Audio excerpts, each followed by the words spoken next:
নমস্কার। আজকের কথা মতো আমরা চলে এসেছি শিরোনামে তন্ময়ের মুখোমুখি প্রশ্নোত্তর পর্ব। আমরা কথা বলে দেবো বিশিষ্ট বাম নেতা তন্ময় ভট্টাচার্য। তার আগে আমরা একটু বলে দিই, 2011 পর থেকে কার্যত বামেরা শূন্য, বিরোধীরা তাই বলছেন। এসব বিষয়ে আরো কিছু প্রশ্ন করে দেবো বিশিষ্ট বাম নেতা তন্ময় ভট্টাচার্য। তন্ময়দা কেমন আছে? ভালো। তন্ময়দা, আমরা দেখেছি এই যে দীর্ঘদিনের পথ চলা 2011 পর থেকে বামপন্থীরা কার্যত শূন্য, এবং এখন বলা হচ্ছে কার্যত সাইনবোর্ডে পরিণত হয়েছে। কি বলবেন? যারা বলছেন তারা আত্মতৃপ্তি লাভ করবে। যা বুথ পিছু ফেললে পরে যদি বুথ পিছু 20 জন তৃণমূল কংগ্রেসকে ভোট দেওয়া লোক বামপন্থী বা বাম জোট যাদের সঙ্গে হয়েছিল আসন সমঝোতা তাদেরকে ভোট দিতেন কংগ্রেস সহ, তাহলে পরে 2016 সালেই মমতা ব্যানার্জির সরকার উল্টে যেত এবং বামপন্থী এবং সহযোগী শক্তির সরকার তৈরি হতো। 2021-এর বিধানসভা নির্বাচনে মানুষ সেটাকেও ব্যর্থতায় যে পরিণত হয়েছে, এই বিকল্পটা যে দাঁড়াবে না সেটা মানুষ উপলব্ধি করেছেন বলে আমার বিশ্বাস, এবং 2026-এর বিধানসভা নির্বাচনে আবারও বিকল্প হিসাবে বামপন্থী এবং তার সহযোগী শক্তিদেরকেই মানুষ বেছে নেবেন বলে আমি ব্যক্তিগতভাবে মনে করছি। ব্যঙ্গাত্মক স্বরেই বলছেন বাম তৃণমূল প্রেম করছে দিল্লিতে গিয়ে। কি বলবেন? শ্রমিক ভট্টাচার্য বাম তৃণমূলের প্রেম দেখতে পাচ্ছেন। শ্রমিক ভট্টাচার্যের নিজের দল তৃণমূলের সঙ্গে তো সহবাস করেছেন। আমাদের মনে আছে বিজেপির তাবর তাবর নেতারা সিঙ্গুর এবং নন্দীগ্রাম আন্দোলনের সময় কোন ধ্বংসাত্মক ভূমিকা পালন করেছিলেন। আমাদের মনে আছে 2001-এর গুজরাট দাঙ্গার পরে 2002-তে নরেন্দ্র মোদীর বিজয়ের পরে হাসপাতাল থেকে কে ফুল পাঠিয়েছিল নরেন্দ্র মোদীর কাছে। আনন্দবাজার পত্রিকায় এখনো এই হেডলাইন জলজল করে যে বিজেপিকে ফ্রন্টে এনে লড়ব, BJP is our natural ally. এই কথাগুলো কে বলেছিলেন? আর হাল আমলে আমরা দেখতে পাচ্ছি সিবিআই ইডি হাত পা নাক কান চোখ মুখ পর্যন্ত পৌঁছেও মাথা পর্যন্ত পৌঁছচ্ছে না। কারণ তৃণমূলের সঙ্গে বিজেপির যে অদ্ভুত সেটিং, সেই সেটিং এর ফল হিসাবে সিবিআই এর হাত পা বেঁধে দিচ্ছেন নরেন্দ্র মোদী, অমিত শাহ। সমর্থন তুলে নেয় মমতা ব্যানার্জির এমপিরা সেই সরকারকে বাঁচিয়ে দেওয়ার জন্য প্রস্তুত মমতা ব্যানার্জির নির্দেশে। সবাই জানে এটা, সবাই বোঝে এটা। নতুন করে তৃণমূল বিজেপির যে রসায়ন, সেই রসায়নে কোনো রহস্য খুঁজতে যাওয়ার মানেই হয় না। বিজেপি দল বহুত্ববাদ মানে শ্রমিক ভট্টাচার্য বলছেন তো। শ্রমিক ভট্টাচার্য বললে কি বিজেপি দলের বলা হয়? আপনি আরএসএস প্রধান সরসংচালক মোহন ভাগবতের বক্তৃতাগুলো শুনুন। বিজেপি যে আরএসএস এর রাজনৈতিক মুখ, এটা তো দিবালোকের মতো স্পষ্ট। এবং আরএসএস এর লক্ষ্য কি? আরএসএস এর লক্ষ্য হিন্দু রাষ্ট্র প্রতিষ্ঠা করা। তাহলে বহুত্ববাদ কোথায়? যে মুহূর্তে হিন্দু রাষ্ট্র প্রতিষ্ঠা আমার লক্ষ্য হয়ে গেল, সেই মুহূর্তে আমি বহুত্ববাদকে বর্জন করলাম। এই যে বহুত্ববাদকে বর্জন করা, আজকে বাংলা ভাষায় কথা বলার জন্য পরিযায়ী শ্রমিকদের উপর বিভিন্ন রাজ্যে বিভিন্ন রকমের অত্যাচার নামিয়ে আনা হচ্ছে। বহুত্ববাদ কোথায়? আসলে ওদেরকে দুটো কাজই করতে হবে।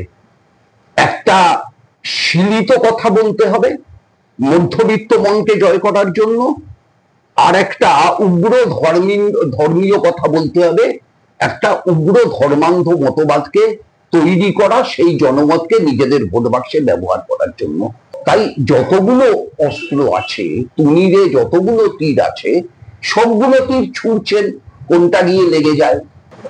আমরা তো বলেছিলাম যখন মমতা ব্যানার্জি রেলমন্ত্রী হিসাবে বলেছিলেন মুসলিমদের জন্য হাসপাতাল, আমরা তো বলেছিলাম ভারতবর্ষের সংবিধান হিন্দুদের জন্য হাসপাতাল, মুসলিমদের জন্য হাসপাতাল, খ্রিস্টানদের জন্য হাসপাতাল এলাও করে না। তো মমতা ব্যানার্জি বলেছিলেন, তখন টার্গেট ছিল মুসলমান ভোটার। সেটাই অনেকটা সাফল্য অর্জন করেছেন বলে ধরে নেওয়া হয়। এখন বুঝছেন যে ওই সিঙ্গেল টার্গেটে আর চলবে না।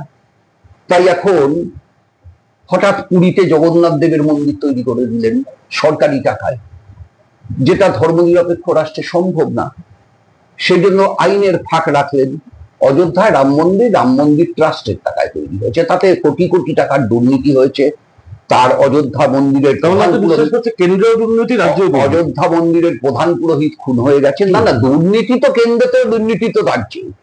কিন্তু কথাটা হচ্ছে এইটা যে এই এক দুর্নীতির সঙ্গে জড়িত লোকেরা আর এক দুর্নীতির সঙ্গে জড়িত লোকেদেরকে শাস্তি দেবে কি?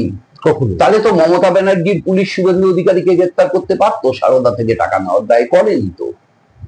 আবার বিজেপির পুলিশ মমতা ব্যানার্জি এবং অভিষেক ব্যানার্জি পর্যন্ত পৌঁছে যেতে পারতো চাকরি চুরির টাকার প্রশ্নে, লিপস অ্যান্ড বাউন্সের টাকার প্রশ্নে, যায়নি তো। বিজেপিরও প্রধান শত্রু কমিউনিস্টরা, মমতা ব্যানার্জিরও প্রধান শত্রু কমিউনিস্টরা, সুতরাং মিলে গেল অঙ্ক এক।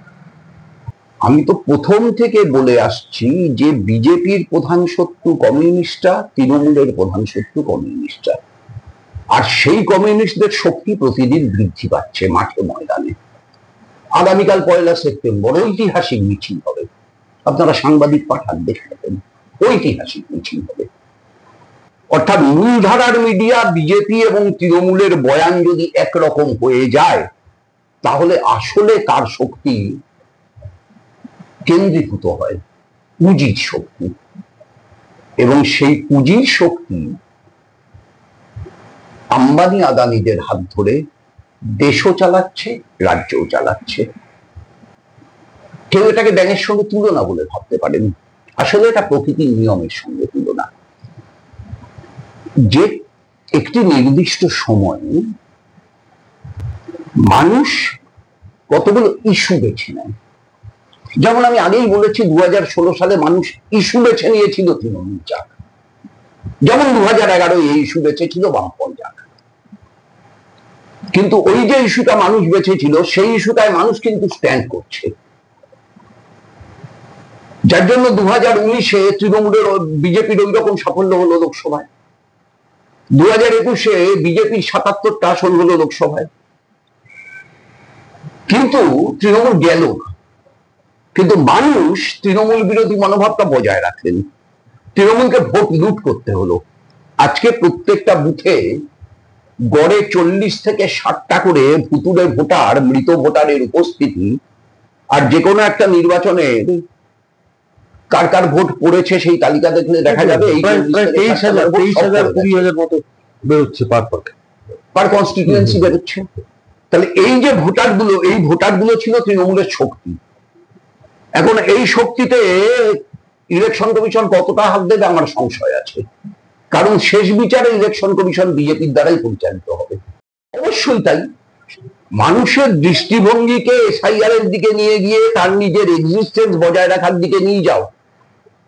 সে চাল কিনছে 100 টাকা কেজিতে, এইটা ভুলে গিয়ে ভোটার লিস্টে নাম আছে কিনা এটা খুঁজি। সে রাশিয়া থেকে আমরা তেল আমদানি করছি বলে আমেরিকা আমাদের উপর বাণিজ্য শুল্ক চাপালো। রাশিয়া থেকে আমরা সস্তায় তেল আমদানি করছি, যে দামে রাশিয়া থেকে তেল আমদানি করছি সেই দামে 2014 সালের মুনাফা যদি সরকারের ঘরে জমা দিয়ে তেল বিক্রি করি, তাহলে এখন 1 লিটার পেট্রোলের দাম হওয়া উচিত 78 টাকা, 1 লিটার ডিজেলের দাম হওয়া উচিত 61 টাকা। বাস্তবে কি 106 টাকা আর 97 টাকা। তাহলে তুমি রাশিয়া থেকে তেল আমদানি করছো বলে আমেরিকার বিরাট ভাজন হচ্ছ, আসলে তুমি রাশিয়া থেকে তেল আমদানি করে তার কোনো সুবিধা ভারতের সাধারণ জনগণকে দিচ্ছ না কিন্তু। তাহলে ভারতের সাধারণ জনগণের কি লাভ হলো? মানুষ সব সিপিআইএম এ বলে দেবে কি শিখিয়ে দেবে তার জন্য অপেক্ষা করে না। মানুষ যথেষ্ট যোগ্য, আমাদের চাইতে মানুষ একটুও কম বোঝেন না। যে রাজনৈতিক নেতারা মনে করেন তারা মানুষের চেয়ে বেশি বোঝেন, তারা মূর্খের স্বর্গে বাস করেন। মানুষ তাদের চাইতে বেশি বোঝে। বামপন্থীদের কার্যত এই যে গ্রহণযোগ্যতা মানুষের মধ্যে কমে যাচ্ছে, সেটা কি একটা কারণ? মানুষ বেশি বোঝে? আমি এটা বিশ্বাস করি না বামপন্থীদের গ্রহণযোগ্যতা কমেছে। ধরুন আমি আইএনটিটিসির সভাপতি, তিনি বলছেন অতিবোদ্ধা বামপন্থীরা, কোট আনকোট কথাটা ব্যবহার করেছেন, কি বলবেন? না না, তিনি ব্যবহার করেছেন অতিবোদ্ধা বামপন্থীরা, তাকে ব্যবহার করতেই হবে। রবীন্দ্রনাথকে আপনারা বুর্জোয়া বলেছেন, সেটা নিয়ে তিনি প্রশ্ন করেছেন দাঁড়িয়ে। তিনি রবীন্দ্রনাথের ইতিহাসই জানেন না। না, উনি বলেছেন উনি জানেন না তো, উনি তো জানেন না রবীন্দ্রনাথের ইতিহাস। উনি জানেন রবীন্দ্রনাথ ঠাকুর তার বাড়িতে বামপন্থীদেরকে মিটিং করতে। এখানে আপনাকে একটু বিরত করছি। মার্কস লেনিন তো অবশ্যই রয়েছেন, বিবেকানন্দ আদর্শ কিভাবে ব্যাখ্যা করবেন? বলতেই পারি, আমাদের দেশে স্বামী বিবেকানন্দ তিনি অনেক বড় বড় কথা বলেছেন, অনেক বিপ্লবী কথা বলেছেন, সত্যিকারের মানুষের মুক্তির কথা বলেছেন। কিন্তু আমি যদি আপনাকে জিজ্ঞেস করি, বিবেকানন্দ মাতৃমন্ত্রে দীক্ষিত 100 যুবক চেয়েছিলেন দেশকে স্বাধীন করবার জন্য, বিবেকানন্দ সেটা পাননি। সেই সময়ের বিচারে বিবেকানন্দের তুলনায় অনেক অর্বাচীন গান্ধী সেটা পেয়েছিলেন। 100 নয়, কয়েক কোটি। কেন? আপনাকে তো বস্তুতান্ত্রিক বিশ্লেষণ করতে হবে। কারণ হচ্ছে মানুষ তখন বুঝে গেছে যে স্বাধীনতাটা একটা রাজনৈতিক দাবি, ধর্মের ধর্মীয় দাবি না। ইতিহাসে যত বৈপ্লবিক সিদ্ধান্ত হয়েছে তার ভিতর সবচাইতে বড় বৈপ্লবিক সিদ্ধান্ত 1500 বছর আগে আমার 50তম পূর্বপুরুষ কুলীন ব্রাহ্মণ হওয়ার সুবাদে 100টা বিয়ে করতেন। এটাই তো ঐতিহাসিক সত্য। আপনার ক্ষেত্রেও তাই, এটাই ঐতিহাসিক। অর্থাৎ যে সময় একজন মানুষ কতগুলো বিয়ে করবে তার কোনো সংখ্যার হিসেব নেই, সেই সময় একজন মানুষ বলছেন 4টের বেশি বিয়ে করতে পারবে না। বিষয় হওয়া উচিত না। সংস্কারের কথা বলে এগুলো আপনি যেগুলো বলছেন সেগুলো হচ্ছে মানুষের রুচিহীনতা, তার কদর্যতা। মানুষ তো বিবর্তনের মধ্য দিয়ে এসছে, ফলে বিবর্তনের মধ্য দিয়ে আসার কারণে আমরা আগে বানর ছিলাম, তার আগে শিম্পাঞ্জি ছিলাম, তার আগে এই ছিলাম ওই ছিলাম ইত্যাদি করতে করতে এই যে বদলেছি আমরা, একটা সময় 4টে পা থেকে 2টো হাত আলাদা করেছি এবং সেই 2টো হাত হাতিয়ার বানিয়েছে বলে এই 2টো হাত।